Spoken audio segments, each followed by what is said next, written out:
noite para você, boa noite para quem está aí se conectando para acompanhar mais um podcast CREA Online. Hoje, como sempre, né, como toda quinta-feira, a gente traz assuntos bem diferenciados. Hoje não seria diferente, né? Lógico, a gente está aí com um assunto interessante e com uma pessoa muito interessante para falar a respeito. Então, quem está aqui com a gente na noite de hoje para falar sobre inovações, eu coloquei aqui, né, inovações nas engenharias, mas seria inovações em todas as áreas, né? A gente precisa viver as inovações, a gente precisa se adaptar à realidade de hoje. Então a gente vai falar sobre inovações e o nosso convidado especial de hoje é o Leandro Ogalha. Ele é fundador e diretor executivo da Hyper Innovation. Falei direitinho, Leandro? Boa noite para você. É isso aí, Eliana. Obrigado. Boa noite a você, boa noite a toda a equipe aí e a todo mundo que está nos ouvindo e nos assistindo. Olha, é um prazer ter você aqui com a gente nessa noite. Afinal, né, a gente sabe que você está aí sempre correndo, fazendo muitas palestras. Hoje mesmo foi um dia corrido aí para você, já estou sabendo. E eu fiquei muito feliz que você, né, assim que eu entrei em contato, você já se disponibilizou para falar com a gente, para trazer essas informações para a gente. Ainda por cima, né, lembrando que você esteve no CEDER do CREA São Paulo, alguns dias atrás, para falar sobre esse assunto. E para a gente aqui da Casa dos Engenheiros e Arquitetos de Barretos é uma grande honra poder trazer o assunto para Barretos, poder trazer o assunto para todos os nossos engenheiros e para a nossa população. Lembrando também que depois esse programa é reprisado na TV Câmara, então a gente vai difundir aí a experiência que você vai passar para a gente hoje, a gente vai levar para muita gente, viu, ô Leandro? Que bom, a ideia é que a gente realmente leve a ideia, o conceito sobre inovação na vida, na profissão, para o maior número, né, de pessoas possível. Eu, de fato, estive no CEDER, né, que é o Colégio Regional, né, das entidades regionais do sistema do CREA no estado de São Paulo. Fui convidado por eles e foi uma palestra, né, que a gente faz de forma voluntária nos eventos, e para mim foi uma grande honra poder participar daquele evento tão grande, né, com 150 presidentes de entidades, de associações do nosso estado de São Paulo, para poder compartilhar a nossa visão sobre inovação, a nossa visão sobre o futuro para as entidades de classe das engenharias. Então, assim que eu fui convidado, eu logo preparei uma apresentação exclusiva para esse público, e é essa a apresentação que a gente vai fazer para vocês hoje. Então, da mesma forma que rapidamente eu aceitei o convite de participar do CEDER, assim que você fez contato, eu fiquei muito feliz com o convite e logo também aceitei para compartilhar com vocês aqui todo esse conteúdo na noite dessa quinta-feira e pós-carnaval, né? Você falou, né, uma apresentação que você fez exclusivamente para eles e que a gente tem agora, né, o prazer de poder acompanhar com você de novo, né, com exclusividade para nós aqui de Barretos também. Você falou que estavam presentes presidentes aí de várias associações e a nossa presidente, a Cristiana Vilarinho, estava presente. E logo depois que você finalizou, ela já me chamou: olha, Liliana, entre em contato com o Leandro, vê se ele participa com a gente, vamos levar isso para Barretos também. E eu achei assim, né, muito especial. Ela é muito antenada, a Cristiana, né? E por isso que a gente conseguiu aí esse momento tão importante para essa noite de hoje. Eu fico muito feliz que ela tenha logo, né, avisado você para participar desse programa, que na sequência a gente já conseguiu agendar. Quero mandar também um grande beijo para ela, para a Cristiana, agradecer também pela presença dela lá na palestra e pelo convite para que eu esteja com vocês hoje nessa noite. Bom, vamos começar e falar de inovações. É como a gente já falou, né? Inovações é para a vida, é para tudo, né? Quem não se inova fica parado no tempo. É isso aí. Vamos lá, então. Vamos falar um pouco sobre a visão de futuro para as entidades de classe, né, das engenharias, e trazer um pouco de conceitos que podem ser aplicados tanto para o sistema do CREA, como para qualquer área de negócio. Tá? A gente preparou essa apresentação, né? Eu e o nosso time aqui da Hyper Innovation. Inclusive, vale a pena, Liana, ressaltar um pouco sobre o nosso trabalho. Né? Eu sou publicitário, tive agência de publicidade durante muitos anos e pós-graduada na área de planejamento estratégico. Então, eu sou publicitário da área de estratégia, né? Então, quando a gente fala é publicitário, já pensa logo num designer, né? Ou naquele redator, ou no mídia, mas eu sempre fui da área de planejamento e, ao longo dos anos, como agência, eu atendi governos, né? Atendi bastante a área pública, atendi vários clientes privados também, mas eu, entre os sócios, era quem cuidava das contas públicas.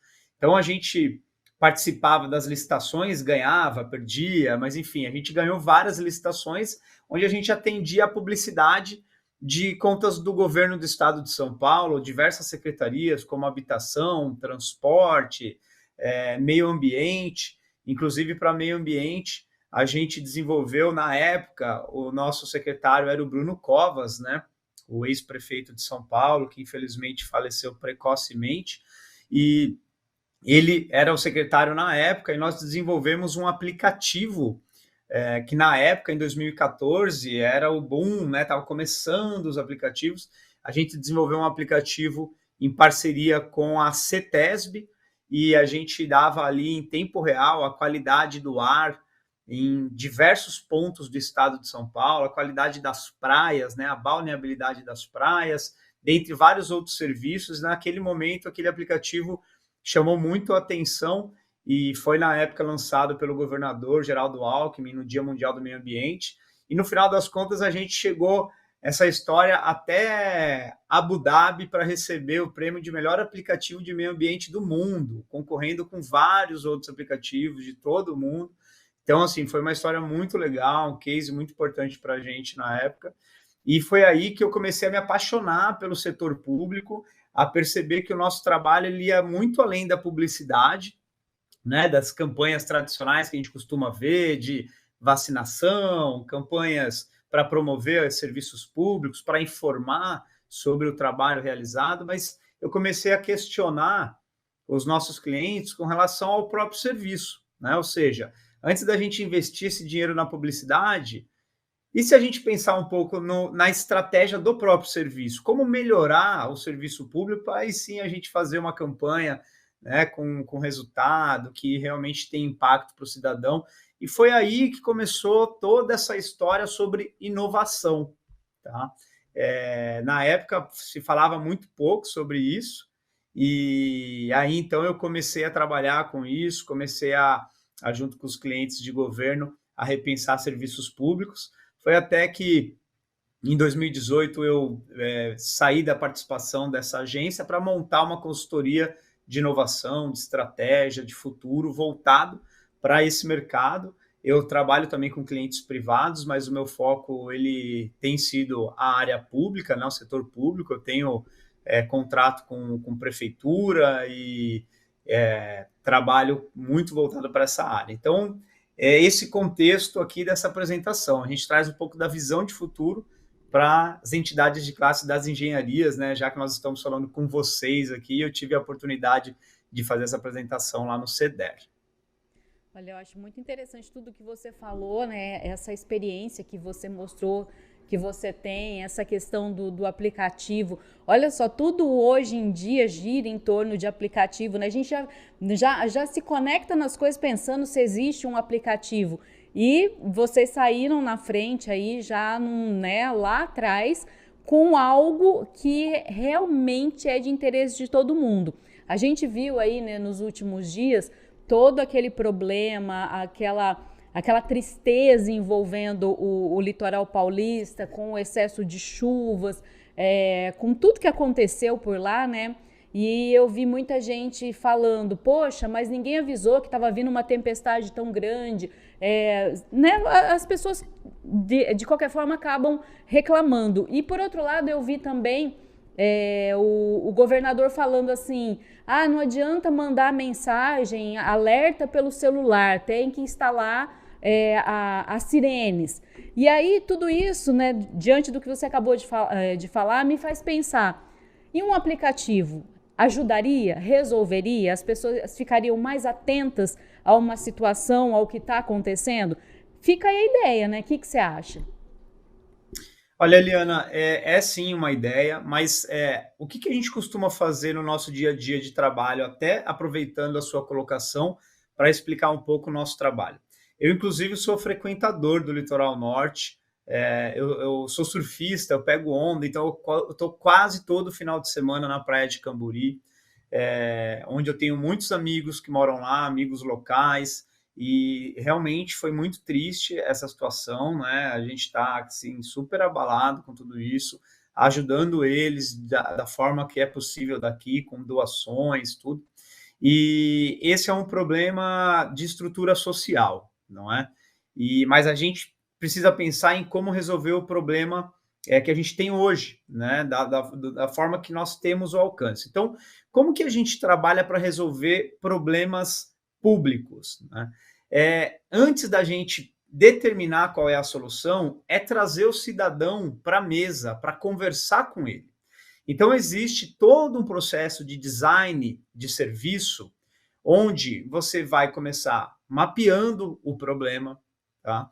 Depois você traz o usuário do serviço, no caso o cidadão, para a mesa, para discutir por meio de técnicas ali de metodologias ágeis, para entender junto dele o que realmente funciona para ele.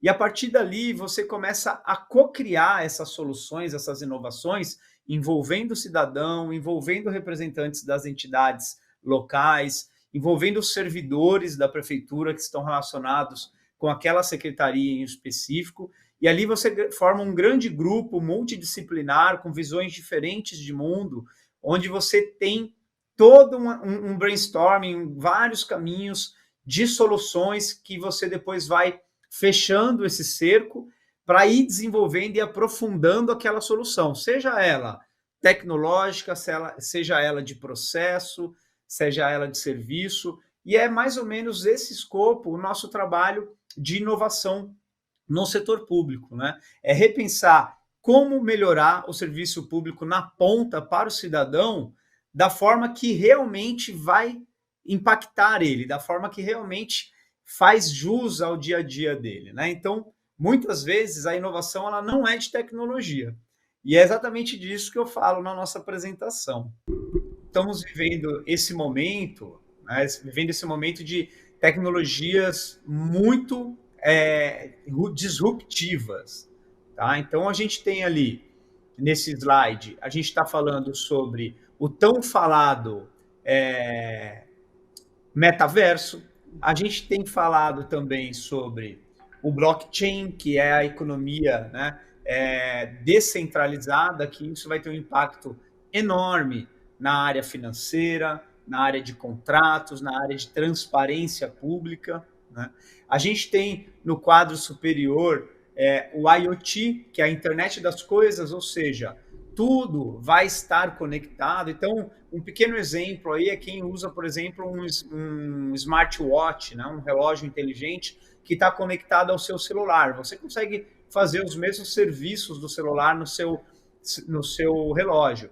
Mas a gente vai chegar agora com o 5G na possibilidade de ter tudo conectado, a sua geladeira, o seu carro, a sua casa, de forma que a gente não vai mais perceber a internet, ela vai estar em tudo.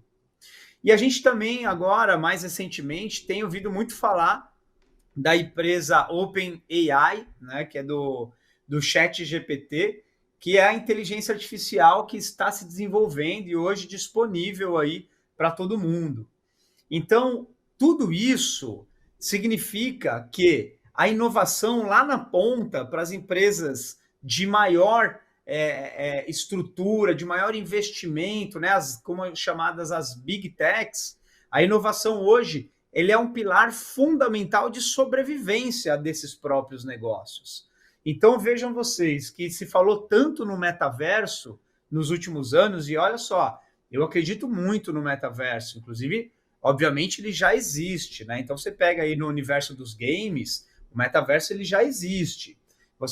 Vai ter um impacto enorme na área de educação, na área da saúde, mas eu acho que o mercado ficou muito alvoroçado, né? E o próprio Facebook, né, que se transformou na empresa chamada Meta, acabou dando um passo muito além das pernas e tem a questão do timing, né? Então você começa a perceber, por exemplo, que aqui algumas notícias que eu trouxe aí da semana passada, tá? Sobre o metaverso flopar em alguns ambientes, né? Flopar significa que ele não está escalando, não está dando certo, ou não está indo conforme foi prometido, né? Aí uma outra matéria aqui, por exemplo, o próprio Zuckerberg, né, dono do Meta, da Facebook, já mudando a sua estratégia de negócio voltado para o WhatsApp, né, de forma que ele entende que assim a gente está falando de uma economia onde os usuários precisam utilizar aquela solução hoje e não no futuro. O metaverso é longo prazo. E o que aconteceu aqui com o ChatGPT, que é essa inteligência artificial disponível já para todo mundo hoje, mudou completamente o jogo da disputa das Big Techs. Então tem uma outra matéria aqui, por exemplo, a Microsoft, logo ela, né, que tão criticada, está dando a volta por cima entre a competição das Big Techs e fazendo investimentos aí já na casa dos 10 bilhões na empresa OpenAI para ser a proprietária, né, ou coproprietária dessa inteligência artificial. E isso já teve um impacto enorme no mercado. Você já vê aqui uma outra matéria que o Google caiu 10% em um dia. O valor de mercado de 10% do Google é uma coisa gigantesca, porque eles foram nessa corrida apresentar a sua própria versão de inteligência artificial e deu um pau lá na hora da apresentação e o mercado já ficou nesse alvoroço. Então você começa a perceber que a inovação ela é fundamental para a sobrevivência nos mercados, principalmente nos mercados atuais, porque a gente está falando de um momento de mudanças exponenciais. Significa o quê? Que você tem mudanças de grande impacto num curto espaço de tempo. Tá? Eu trago todo esse cenário justamente para ir para esse próximo slide, para reforçar a frase aí, né, ou a teoria da evolução do Charles Darwin, que mais do que nunca ela é verdadeira para nós. Sobrevive o que melhor se adapta às mudanças. Então, se imagina só, se essas Big Techs, nessa disputa, nessa corrida, né, pela liderança dos mercados de tecnologia, elas precisam se adaptar rapidamente. Imagine as empresas de outros mercados, empresas grandes, médias e pequenas também. A gente precisa se adaptar rapidamente, Eliana, a essas novas mudanças. E aí a gente entra num outro contexto, que é o contexto já de estratégias de inovação. Tá? Então eu começo a trazer essa realidade para a nossa conversa aqui. A gente chega no contexto da ambidestria. O que significa ambidestria? Significa as empresas que atuam com o foco no seu negócio principal, ou seja, ela está trabalhando para explorar o mercado core dela, né, o mercado principal que ela atua, ela está atuando para melhorar a eficiência do seu serviço, dos seus produtos, o aumento da sua lucratividade, melhorar a experiência do usuário, precisando capacitar os seus times cada vez mais, investindo em processos ágeis, ou seja, mantendo a empresa de pé hoje, no dia a dia. Só que também, passando o slide, você vai agora para uma segunda atuação da empresa ambidestra, que é, além de atuar no foco principal do negócio principal, ela ter um investimento importante na estratégia e na gestão da inovação do seu negócio. Ou seja, ela atuar em duas frentes ao mesmo tempo. Por isso do conceito da ambidestria.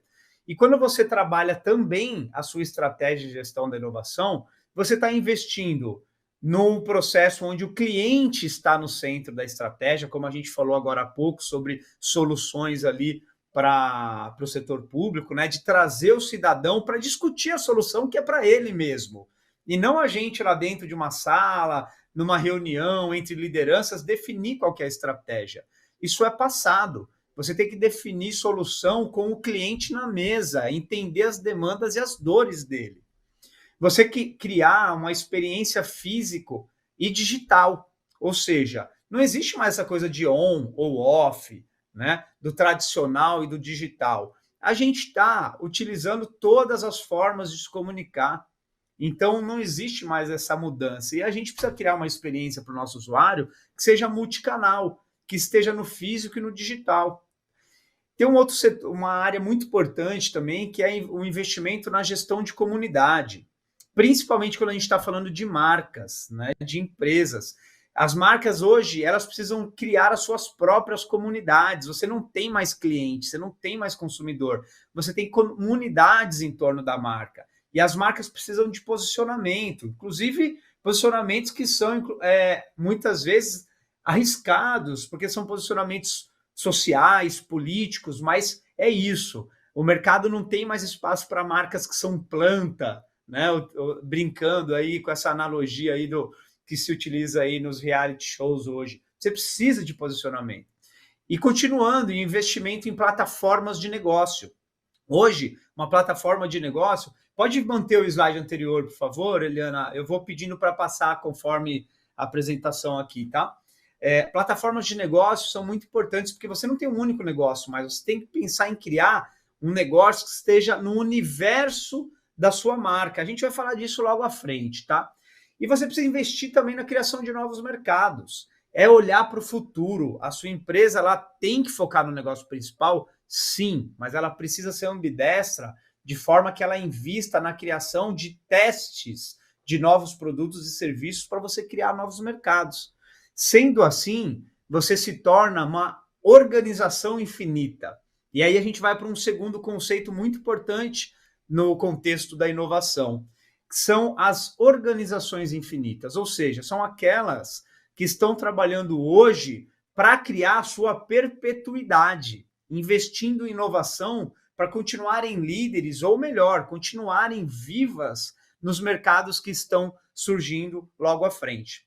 Aí você pode passar o slide, que no próximo eu falo sobre uma das ferramentas da inovação, do processo de inovação, que são os 3 horizontes, tá? No próximo slide, Eliana, eu falo disso.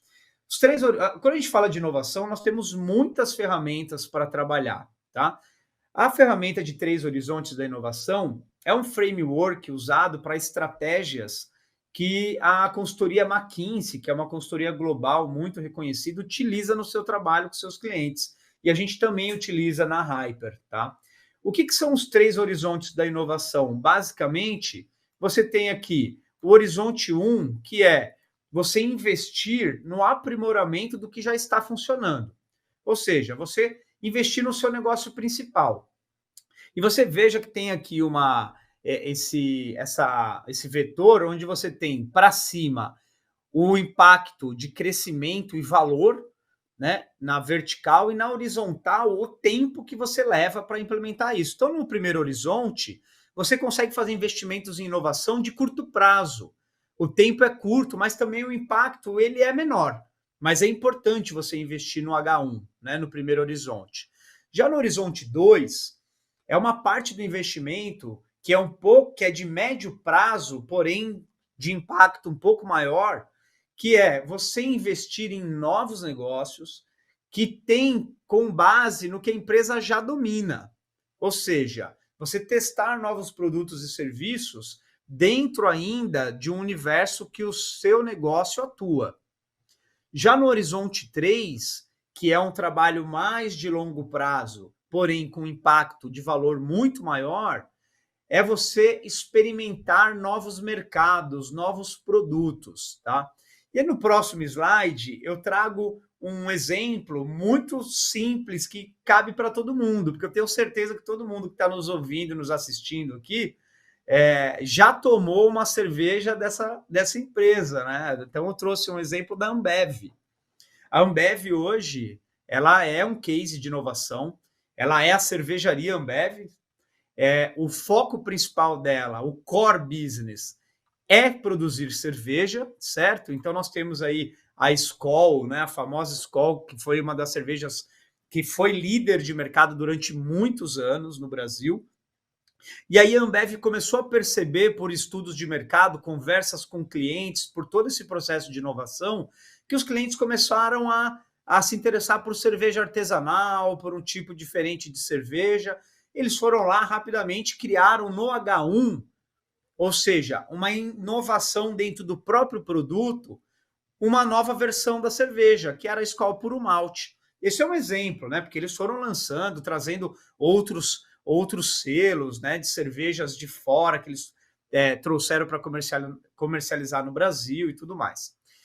Percebendo essa mudança, eles entenderam, através de pesquisas, de muita conversa com os seus clientes, que a nova geração dos consumidores já não estava mais tão interessada em cerveja como a gente estava acostumado. Aquela coisa de ir no bar, tomar uma cerveja. Depois foi mudando esse processo, as pessoas começaram a ir para casa, fazer eventos sociais, trazendo cerveja artesanal. E aí começou aí os jovens, né, uma nova geração, a tomar outro tipo de bebida alcoólica. E eles foram lá no H2, ou seja, dentro ainda do mercado que eles atuam, que é o mercado de bebidas alcoólicas, e foram criando novos produtos.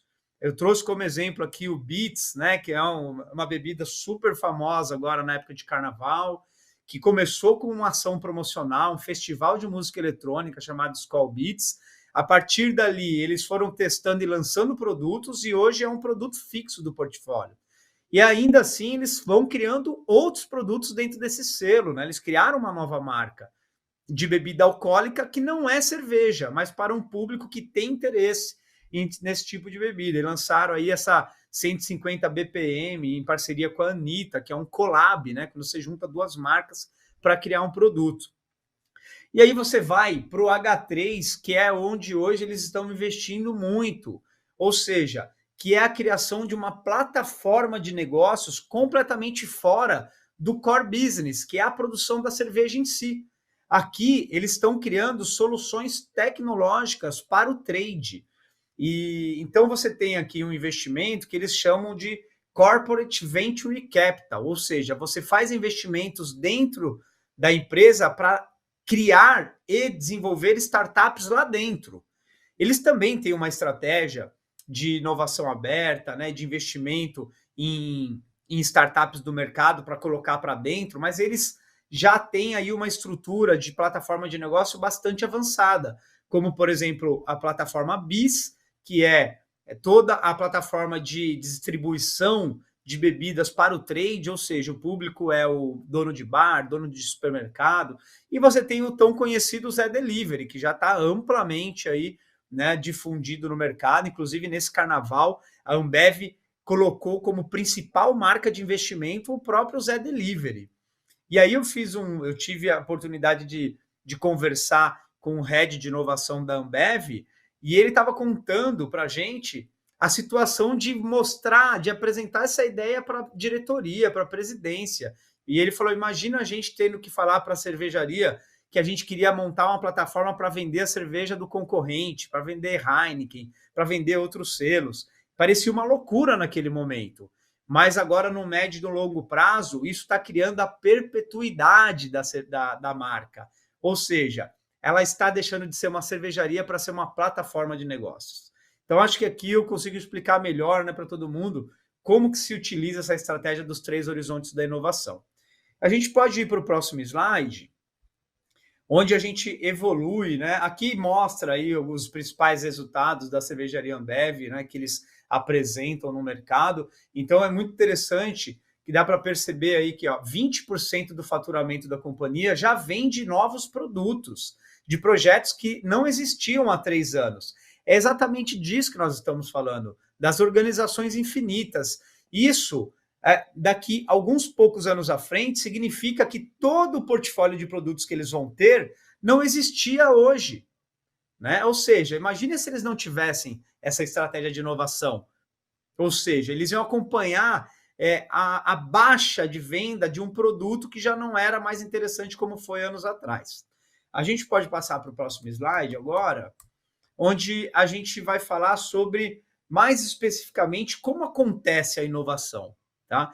Na minha visão, eu gosto de usar essa analogia, a inovação, ela é como se fossem cebolas, tá? Então, vocês podem mudar o slide aí, vai aparecer essa imagem, né? Ou seja, a inovação, por que que ela tem relação com a cebola, quando a gente corta a cebola ali para cozinhar? Porque a inovação ela acontece, Eliana, em camadas e de dentro para fora. O que que isso significa? Hoje é muito fácil falar, né? Nossa, o Zé Delivery é um sucesso, né? Como um aplicativo, como uma plataforma, resolve muito a nossa vida. A gente está em casa, com os amigos, com os familiares, vai lá, pede uma bebida no app, chega rapidinho, geladinha.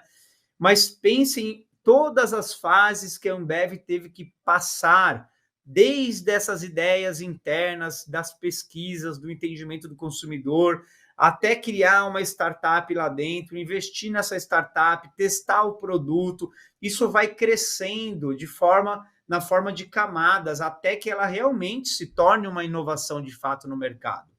Então, essa é a nossa visão. E no próximo slide, eu já trago muito para a nossa realidade aqui da conversa, que é sobre o CREA São Paulo. Então, eu tive a oportunidade de acompanhar, Eliana, o trabalho que tem sido feito na atual gestão do CREA São Paulo pelo presidente Vinícius Marquesi e por toda a sua equipe lá. Eles atualmente, né, têm uma estratégia de transformação do CREA São Paulo, e essa transformação ela acontece também de dentro para fora. Tá? Eliana, inclusive eu estou falando bastante aqui, mas você pode me interromper a qualquer momento, tá? Estou à sua disposição. Ah, tô de boa aqui, só tô absorvendo. Então tá bom. Então a gente pode voltar lá para o slide, que eu vou apresentar essa evolução em camadas, né? Então, como aconteceu? Vamos dar um zoom no CREA aqui e como que nós entendemos que está acontecendo essa transformação do CREA São Paulo. É muito difícil, viu, Eliana? É um trabalho muito árduo de uma equipe muito profissional que está lá no CREA, na atual gestão. Então, passando o slide, descer para fora da entidade, do conselho, para ela começar a acontecer agora nas entidades que fazem parte do sistema, que são as associações, né? Como vocês aí, a Associação de Engenheiros e Arquitetos aí de Barretos, como todas as outras mais de 180 associações que estão vinculadas ao CREA, que estão no nosso estado de São Paulo. São essas entidades que fazem frente ao profissional, né? São elas que levam o serviço, que entregam valor para o profissional. Então, essa transformação do sistema, ela deve começar a partir de dentro do CREA para fora, para acontecer nas entidades. E a gente vai falar logo à frente como que as entidades podem fazer isso. E aí, passando para o próximo slide, a gente já tem uma terceira camada. Essa terceira camada já significa a transformação do próprio mercado, né? De que forma? Com os profissionais. Porque a partir do momento que essa transformação acontece do CREA para fora, ela vai acontecer nas entidades. E na relação que a entidade tem com os profissionais, ela passa também a transformar esses profissionais que automaticamente passam a transformar o próprio mercado, né? Por meio da sua atuação nas empresas, que é o nosso próximo slide. Então, você vê novamente agora essas camadas de transformação do mercado na nossa visão, que deve começar do conselho de classe, partir para as entidades que fazem frente com os profissionais que atuam nas empresas. E esse conceito de inovação, ele deve partir e estar presente em todas essas camadas, para de fato a gente ter uma transformação no mercado.